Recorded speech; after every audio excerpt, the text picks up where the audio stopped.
প্রিয় শিক্ষার্থীবৃন্দ, সকলকে ঈদ মোবারক।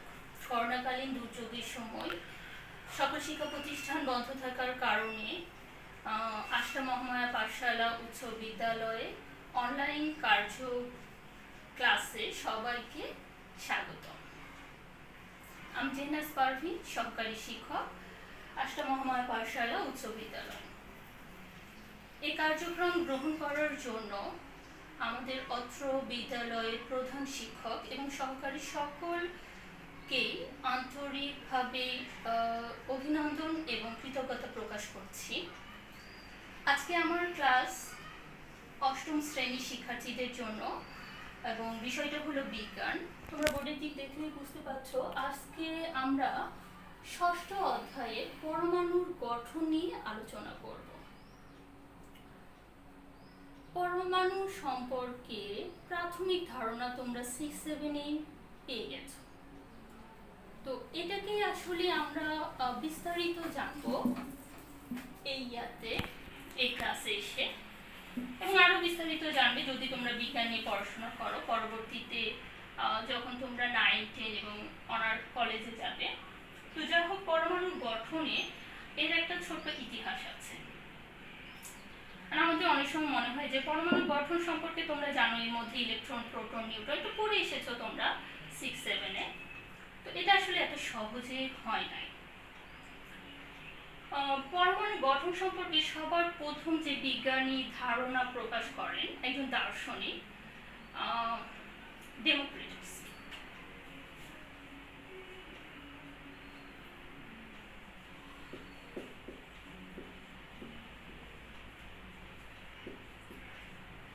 ডেমোক্রিটাস 400 খ্রিস্টপূর্ব 400 অব্দে। এখন খ্রিস্টপূর্ব 400 অব্দ এটা আসলে এখন থেকে প্রায় 2500 বছর আগে এই ডেমোক্রিটাস পরমাণু সম্পর্কে প্রথম ধারণা দেন আমাদেরকে। তো ডেমোক্রিটাস সেই সময় বলে যে প্রত্যেকটা পদার্থই ক্ষুদ্র ক্ষুদ্র কণা দিয়ে গঠিত, এবং এই কণাটার নামই দিয়ে দিল সে অ্যাটম বা পরমাণু। এবং সবচেয়ে যে বড় কথাটা সে বলল এই ক্ষুদ্র কণাটা অবিভাজ্য। তো ডেমোক্রিটাস কি বলল? অবিভাজ্য,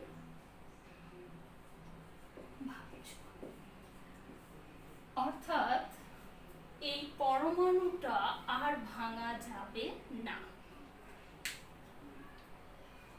তো ডেমোক্রিটাস এই মতবাদটা যখন দিল, সমকালীন সময়ে আরো দুজন দার্শনিক, প্লেটো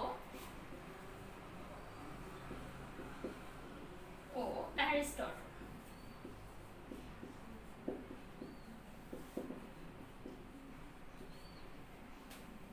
সমসাময়িকে প্লেটো এবং অ্যারিস্টটল তার মতের সাথে একটু ভিন্ন মত প্রকাশ করলো যে ঠিক আছে, পরমাণু সে বলেছে অবিভাজ্য, কিন্তু তারা বললো যে না, পরমাণু অবিভাজ্য না, এটা ভাঙতেই থাকবে, ভাঙতেই থাকবে, ভাঙতেই থাকবে, এটা কন্টিনিউয়াস একটি প্রসেস। তবে প্লেটো এবং অ্যারিস্টটল যে মতবাদটা দিয়েছিল এর সপক্ষে তারা তেমন কোনো যুক্তি বা প্রমাণ উপস্থাপন করতে পেরেছিল না, জাস্ট তারা একটু মতবাদ দিয়েছিল। এরপরে একটা বিশাল সময় চলে যায়, যে সময়ে আর পরমাণু সম্পর্কে কেউ কোনো ধারণা, মতবাদ কোনো কিছুই দেয় না। প্রায় 2100 বছর পরে, মোটামুটি 1803 খ্রিস্টাব্দে এসে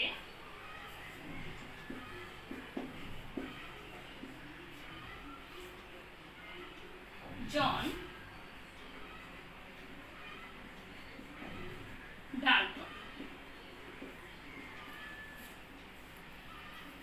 ডাল্টন একটা মতবাদ দিল যে ঠিক আছে, ক্ষুদ্রতম কণা পরমাণু, এতে কোনো সমস্যা নয়। তবে জন ডাল্টন যে কথাটা বললো সেটা হলো যে মৌলিক পদার্থে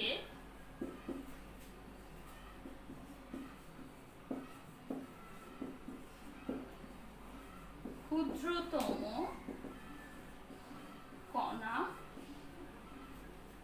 হলো পরমাণু। তোমরা এর আগে জেনেছো পদার্থ দুই প্রকার, মৌলিক পদার্থ, যৌগিক পদার্থ। তো এখানে এসে জন ডাল্টন ও বলেছিল, ডেমোক্রিটাস বলল যে পদার্থের ক্ষুদ্রতম কণা হলো পরমাণু এবং সেটা অবিভাজ্য, যাকে আর ভাঙা যাবে না।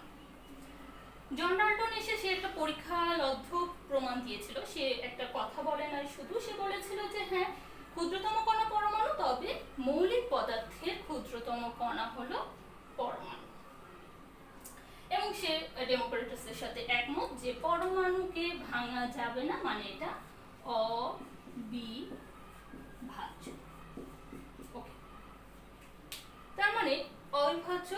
এটা যদি তখন সেই সময় জন ডাল্টনের এই মতবাদটাকে সবাই সুন্দরভাবে গ্রহণ করে নিয়েছিল, এবং এটা যখন গ্রহণ করে নিল সেই ক্ষেত্রে অ্যারিস্টটল এবং প্লেটোর মতবাদটা বাদ হয়ে গেল। তারা কোনোভাবেই এটা তখন, যেহেতু অ্যারিস্টটল এবং প্লেটো বললো যে এটা কন্টিনিউয়াস একটা পদ্ধতি, চলতেই থাকবে চলতেই থাকবে চলতেই থাকবে, তার মানে ভাঙতেই থাকবে ভাঙতেই থাকবে ভাঙতেই থাকবে। এর অনেক সময় পরে এসে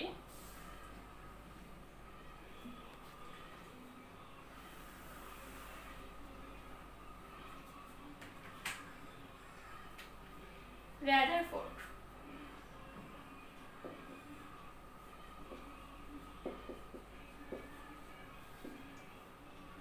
বিজ্ঞানী রাদারফোর্ড একটা পরীক্ষা করলো, এটাকে আমরা বলি স্বর্ণপাতের পরীক্ষা। এটা তোমরা পরবর্তী ক্লাসে উঠলে পরীক্ষাটা আমরা পড়বো, জানবো, তবে এই ক্ষেত্রে তোমাদের পরীক্ষাটা জানার দরকার নেই। যাই হোক, তার একটা বিজ্ঞানের একটা, তার আরো অ্যাসিস্ট্যান্ট অনেক ছিল, তাদেরকে নিয়ে একটা পরীক্ষা করে, এবং পরীক্ষা করে সে কিছু কিছু জিনিসে উপনীত হয়েছে। তো জিনিসগুলো কি? সে পরীক্ষা করে দেখতে পেল পরমাণু, ঠিক আছে, মৌলিক পদার্থের ক্ষুদ্রতম কণায় পরমাণু। রাদারফোর্ডেরও কোনো আপত্তি নাই এখানে। সে সেই পরীক্ষাটা করলো, সে দেখলো এই পরমাণুর মধ্যে একটা ক্ষুদ্রতম জায়গা আছে যেটা ধনাত্মক চার্জ, মানে পজিটিভ। এবং সে পরীক্ষায় আরো কিছু জিনিস পেল, যে বাহিরে কিছু মাইনাস ঘোরাফেরা করছে এবং ভিতরে বেশিরভাগ অংশগুলোই ফাঁকা। সে তার পরীক্ষা দিয়ে তিনটা জিনিস উপনীত হলো, যে ভিতরে আছে প্লাস এবং সব ভরটুকু এখানেই পুঞ্জীভূত আছে, বাহিরে মাইনাস এবং বেশিরভাগ জায়গায় ফাঁকা। এ থেকে রাদারফোর্ড যে সিদ্ধান্তে উপনীত হলো, সিদ্ধান্তটা হলো ঠিক আছে, মৌলিক পদার্থের ক্ষুদ্রতম কণা পরমাণু বলবো, কোনো সমস্যা নেই, আমি মেনে নিয়েছি, কিন্তু সমস্যা আমি একে অবিভাজ্য বলতে পারবো না, কারণ একে যদি আমি ভাগ করি, এখানে আমি প্লাস এবং মাইনাস কিছু কণিকা পাচ্ছি, এবং সে আরো কিছু কণিকা পায় যেটা নিউট্রাল, প্লাসও না মাইনাসও। তার মানে সে পরীক্ষা দ্বারা তিনটা কণিকার উপস্থিতি পেয়েছে। তার মানে যদি আমি পরমাণুটাকে ভাঙি তাহলে ভাঙা যাবে, এবং ভাঙলে এই তিনটা কণিকা সে পাবে। এই ক্ষেত্রে যেহেতু এটা পরীক্ষালব্ধ বিজ্ঞান, সে পরীক্ষা দিয়ে প্রমাণ করে দিয়েছে, সেই ক্ষেত্রে আর জন ডাল্টনের এই কথাটুকুর আর অস্তিত্ব থাকলো না, কিন্তু থাকলো মৌলিক পদার্থের ক্ষুদ্রতম কণা। তো মৌলিক পদার্থের ক্ষুদ্রতম কণা পরমাণু। ওকে, আমি এটা মুছে দিচ্ছি।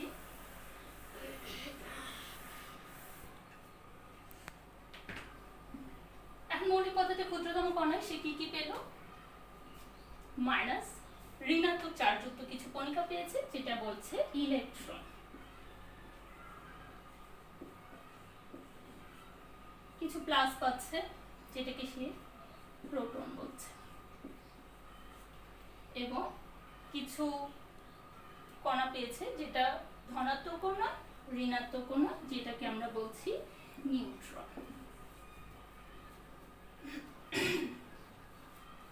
এবার আসি, যেহেতু এই তিনটা কণিকা পেলাম আমরা, ইলেকট্রন, প্রোটন, নিউট্রন, সবই ঠিক ছিল, সবই ঠিকঠাক ছিল। রাদারফোর্ডের মডেলে একটা সমস্যা ছিল, সে বলেছে যে ভিতরে প্লাস, বাহিরে মাইনাস, এবং মাইনাসগুলো ঘুরছে, কিন্তু সে একবারও বলে নাই যে এই মাইনাসগুলো কিভাবে ঘুরছে। এটা যদি নিউক্লিয়াস হয়, সে এটার নাম দিল নিউক্লিয়াস। তো এটা যদি নিউক্লিয়াস হয়, ইলেকট্রনগুলো কি এভাবে ঘুরছে নাকি এভাবে এভাবে, কিভাবে ঘুরছে, এই ঘূর্ণনের কক্ষপথটা কেমন, এটা রাদারফোর্ড ব্যাখ্যা করতে পারে। তো তার সাথে একজন সহকারী বিজ্ঞানী ছিল, নিলস বোর। তো বোর তখন বলল, আপনার সব মতবাদই ঠিক আছে, আমি মেনে নিলাম, শুধু সে আর একটা জিনিস এর সাথে সংযুক্ত করলো, যে এই ইলেকট্রনগুলো নির্দিষ্ট কক্ষপথে ঘুরছে। মানে এটা যদি নিউক্লিয়াস হয়, ইলেকট্রনগুলো এভাবে এভাবে এভাবে ঘুরছে। তো এই যে আমরা বিভিন্ন বিজ্ঞানী সময়ের সাথে সাথে তারা বিভিন্ন মতবাদ একটার পর একটা আমাদের সামনে উপস্থাপন করেছে এই পরমাণু নিয়ে। দেখো, পরমাণু এত ছোট একটা জিনিস, এত ক্ষুদ্র একটা জিনিস, এই জিনিসটাকে নিয়ে আমরা এখন যে পরমাণুর গঠনটা পড়ি, এটা আসলে এত সহজে আমাদের সামনে আসে নাই, অনেক পরিশ্রমের ফলে আমাদের সামনে এসেছে। তো ফাইনালি আমরা তাহলে পরমাণুর গঠন সম্পর্কে একটা ধারণা পেয়ে গেছি, যে আসলে পরমাণুর ভিতরে কি আছে, বাহিরে কি আছে, বা ইলেকট্রনগুলো কি করে। যা হোক,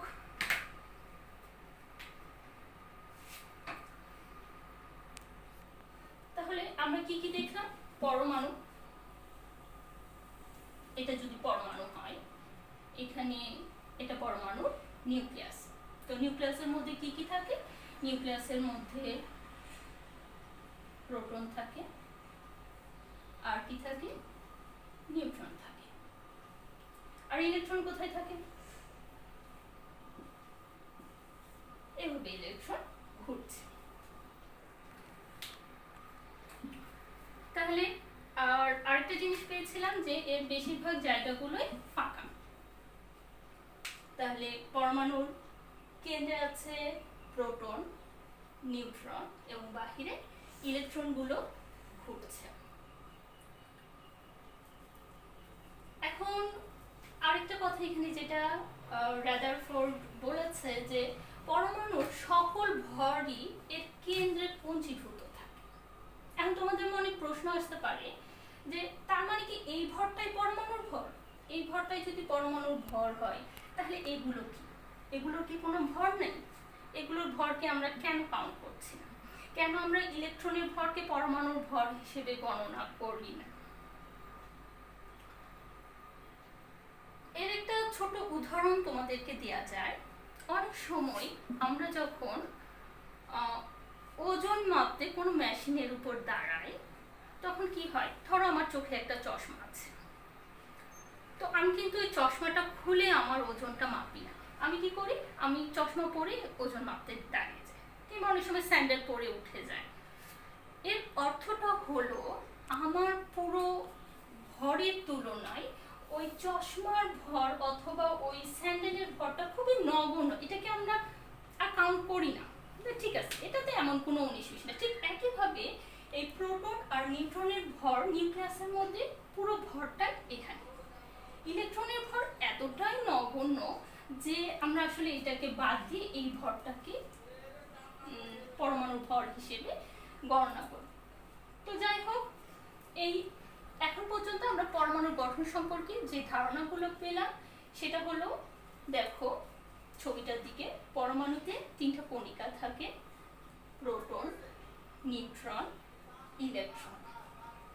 প্রোটন এবং নিউট্রন কেন্দ্রে থাকে এবং ইলেকট্রন বাহিরে ঘুরে, এবং পরমাণুর বেশিরভাগ জায়গায় ফাঁকা, পরমাণুর সকল ভরই এর কেন্দ্রে পুঞ্জীভূত আছে, মানে নিউট্রন আর প্রোটনের ভরটাই আসলে পরমাণুর ভর, যেটাকে আমরা একত্রে নিউক্লিয়াস বলছি।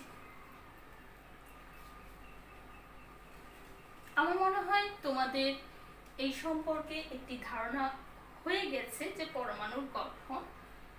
এর সাথে আমাদের আরো কিছু জিনিস আমরা জানবো আজকে। একটা হলো পারমাণবিক সংখ্যা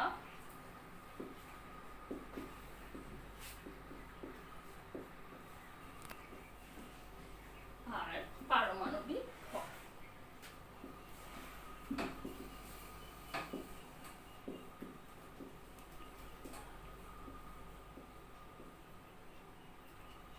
দেখো, একটি পরমাণুর প্রোটন সংখ্যাকে পারমাণবিক সংখ্যা বলে। একটি পরমাণুর প্রোটন সংখ্যাকেই পারমাণবিক সংখ্যা বলে। তাহলে আমি যদি বলি যে এই যে একটা মৌল আমি ছবি আঁকাইছি, এটা একটা হিলিয়ামের ছবি, হিলিয়াম পরমাণুর ছবি। তো দেখো এখানে কয়টা প্রোটন আছে? দুটা। তাহলে পারমাণবিক সংখ্যা 2। তাহলে আমি বুঝলাম কি পারমাণবিক সংখ্যাটা কি? কোনো মৌলের প্রোটন সংখ্যাই পারমাণবিক সংখ্যা। এবার দেখো পারমাণবিক ভর, আমি আগেই বলেছি পারমাণবিক ভর মানে কি? পরমাণুর ভর। আর পরমাণুর ভরটা কোথায় থাকে? নিউক্লিয়াসের মধ্যে। ওকে, তাহলে এখানে কি কি আছে? Proton, neutron. তাহলে পারমাণবিক ভর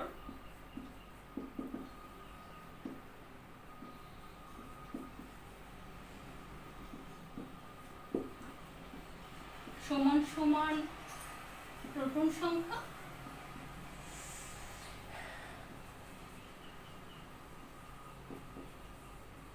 যোগ নিউট্রন সংখ্যা।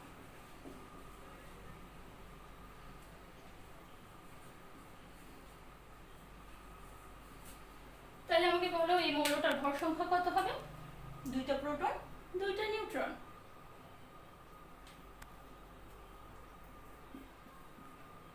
দুই যোগ 2 সমান সমান 4। তাহলে এবার একটু আমরা আসি, আমরা দুইটা সংখ্যা সম্পর্কে জানলাম। একটা হলো পারমাণবিক সংখ্যা আর একটা হলো পারমাণবিক ভর। কোন মৌলের প্রোটন সংখ্যাকে ওই মৌলের পারমাণবিক সংখ্যা বলবে, আর ভর সংখ্যা কোন মৌলের প্রোটন সংখ্যা এবং নিউট্রন সংখ্যার সমষ্টিকে, কোন মৌলের প্রোটন সংখ্যা এবং নিউট্রন সংখ্যার সমষ্টিকে পারমাণবিক ভর বলবে। আজকে পর্যন্তই যেটা পড়াইছি তোমরা দেখবে, দেখার পরে যদি তোমাদের কোনো সমস্যা থাকে বা বুঝতে কোথাও কোনো সমস্যা হয়, বইটা পড়বে। আমার মনে হয় আমি যে তোমাদেরকে এতক্ষণ ক্লাস নিলাম এটা তোমাদের বইয়ের উপরেই নির্ভর করে, এবং বই পড়লে আমার কথাগুলো তোমাদের কাছে খুবই সোজা হয়ে যাবে। এবং তোমরা যেটা করবে সেটা হলো বইটা পড়বে, পড়ার পরও যদি কোথাও কোনো সমস্যা থেকে যায় তাহলে তোমরা কি করবে, আমাদের যে স্কুলের অনলাইন পেজ আছে এই পেজে যে কোনো সমস্যা, যে কোনো কিছু তোমরা কোশ্চিন জানাতে পারো, উত্তর দিয়ে দিব। আর পরবর্তী ক্লাসে আমরা অন্যান্য টপিকস নিয়ে আলোচনা করব, যেমন আইসোটপ নিয়ে এবং আর অন্যান্য টপিকসগুলো নিয়ে আলোচনা করবো। আপাতত আজকে যা পড়াইছি এগুলো বাসায় চর্চা করবে। সবাই ভালো থাকবে, সুস্থ থাকবে, বাসায় থাকবে, প্রয়োজন ছাড়া বাসার বাইরে কেউ যাবে না। সবাইকে আবারও অসংখ্য ধন্যবাদ বলে আমি আমার ক্লাস শেষ করছি।